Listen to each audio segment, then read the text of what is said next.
Hi friends, ఇవాల్టి video రా బనానాతో దోశ చేద్దాం. అది పచ్చి అరటికాయతో దోశ అనమాట. ఈరోజు రెసిపీ చూసేద్దాం. దీనికి కావాల్సిన పదార్థాలు: పచ్చి అరటికాయలు, శనగపప్పు, బియ్యం రెండు కలిపి నైటే నానబెట్టుకున్నా నేను. ఓవర్ నైట్ నానాలి మనకి.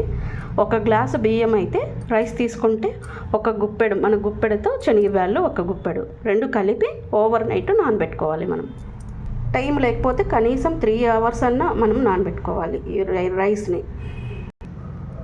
జీలకర్ర, ఎండుమిర్చి, ధనియాలు, పచ్చి కొబ్బరి, పసుపు, తగినంత సాల్ట్. దీనికి చింతపండు కూడా మనము సాంబార్కి ఎలా నానబెట్టుకుంటామో అలా నానబెట్టుకోవాలి. తగినంత చింతపండు. మనం పులుపు ఎలా తింటాం, తక్కువ తినేవాళ్ళు ఉంటారు, ఎక్కువ తినేవాళ్ళు ఉంటారు. దానికి తగ్గట్టుగా నానబెట్టుకోవాలి. నేను నిమ్మకాయ సైజ్ అంతా చింతపండుని నానబెట్టుకున్నాను. కొంచెం బెల్లం కూడా యాడ్ చేసుకోవాలి. టేస్ట్ కోసం మనం కొంచెం బెల్లం, తీపి ఇష్టం లేని వాళ్ళు బెల్లం అవాయిడ్ చేయొచ్చు మనం. ఇప్పుడు మిక్సీకి సాల్ట్ వేసుకోవాలి. తర్వాత జీలకర్ర, పచ్చి కొబ్బరి, ఎండుమిర్చి, బెల్లము, ధనియాలు అన్నీ కలిపి మిక్సీకి వేసుకోవాలి. ఇప్పుడు పసుపు, ఈ మసాలానంతా ఒకసారి మనం గ్రైండ్ చేసుకుందాం. ఇప్పుడు ఈ మసాలాని ఇలా కచ్చా పచ్చాక పట్టుకున్న తర్వాత మనం రైస్ని, వాటర్ని యాడ్ చేసుకొని ఇంకొకసారి మిక్సీకి వేసుకుందాం. ఇప్పుడు తగినంత వాటర్ని యాడ్ చేసుకోవాలి. మనం చూసుకొని వాటర్ని లిటిల్గా కొంచెం వేసుకోవాలి మనము. ఇప్పుడు చింతపండు కూడా యాడ్ చేసుకోవాలి.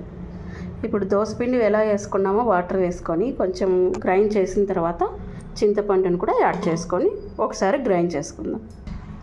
ఇప్పుడు ఇలా దోసపిండి మాదిరి వేసుకున్న తర్వాత ఇప్పుడే మనము సాల్ట్, కారం సరిపోయిందా లేదా టేస్ట్ చూసుకోవచ్చు. మనం ఇలా టేస్ట్ నాకు కరెక్ట్గా సరిపోయింది సాల్ట్. ఇప్పుడు మనము దోశ వేసుకోవడానికి రెడీ చేసుకుందాం. ఇలా పచ్చి అరటికాయని మనము అంత పీల్ తీసుకొని ఇలా వాటర్లో వేసుకోవాలి. దీన్ని అన్నీ మనకి ఎన్ని కావాలో అరటికాయలు పీల్ తీసుకోవాలి.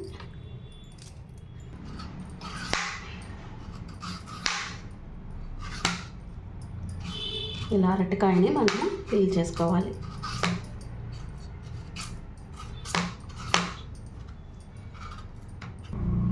అరటికాయకి మనం పీల్ అంతా ఇట్లా నీట్గా తీసుకోవాలి. ఎక్కువ ఉంటే మనకి దోశలో ఉడకదనమాట, పచ్చిగా ఉంటుంది.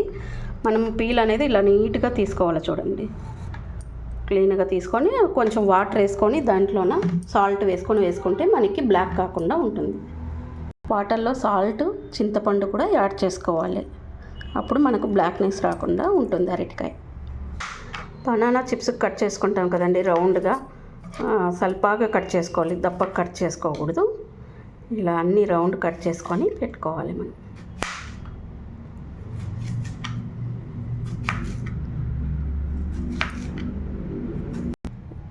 ఇలా మనము కట్ చేసుకున్న తర్వాత వాటర్లో వేసుకునేవి పిండిలోకి యాడ్ చేసుకోవాలి.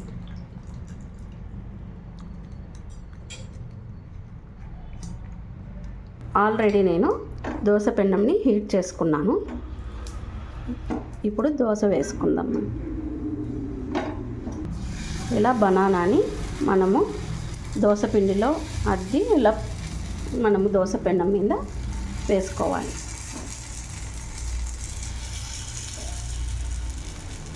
ఆలు బజ్జీ వేస్తాం కదండి, పిండి అద్ది మనము అలా అద్ది అన్ని పెన్నం మీద మనం దోశ వచ్చేలాగా అన్నీ స్టఫ్ చేసుకోవాలి.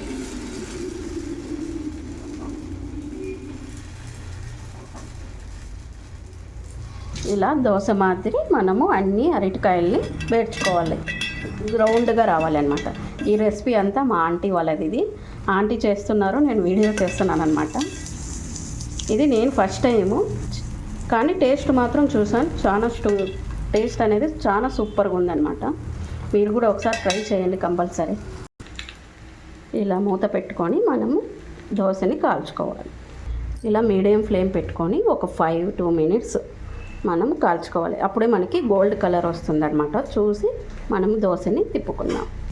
ఇప్పుడు కారం అనేది కొంచెం లైట్గా ఉందనేసి కారం పొడి కూడా యాడ్ చేసుకున్నాను. సాల్ట్ అండ్ కారం కూడా యాడ్ చేసుకొని కొంచెం వాటర్ వేసుకొని కలుపుకున్నాను అనమాట. దీంట్లో అరటికాయలు కూడా వేసేసాను. మీకు కూడా ఒకసారి చూసుకోండి. ఒక దోశ వేసుకున్నాక తక్కువ అనిపిస్తే ఇలా యాడ్ చేసుకోవచ్చు మనము.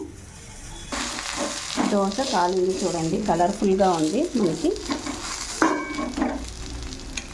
ఇలా తిప్పుకోవాలి. ఇప్పుడు కొంచెం వాటరు కారపొడి యాడ్ చేసుకున్నాం కదా, కొంచెం పిండి అనేది దోశ బ్యాటర్ మాదిరి వచ్చేసింది. మనకు గట్టిగా ఉండకూడదంట బ్యాటర్. ఆయిల్ వేసుకోవాలి. ఆయిల్ పడుతుంది, ఇది ఆయిల్ లేకుంటే మనకి టేస్ట్ అనేది రాదు. ఇది కొంచెం ఆయిల్ వేసుకొని మనం కాల్చుకోవాలి.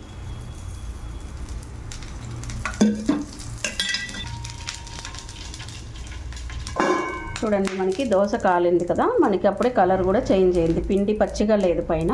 ఇప్పుడు మనము రెండో వైపు కాల్చుకోవాలి దోశని.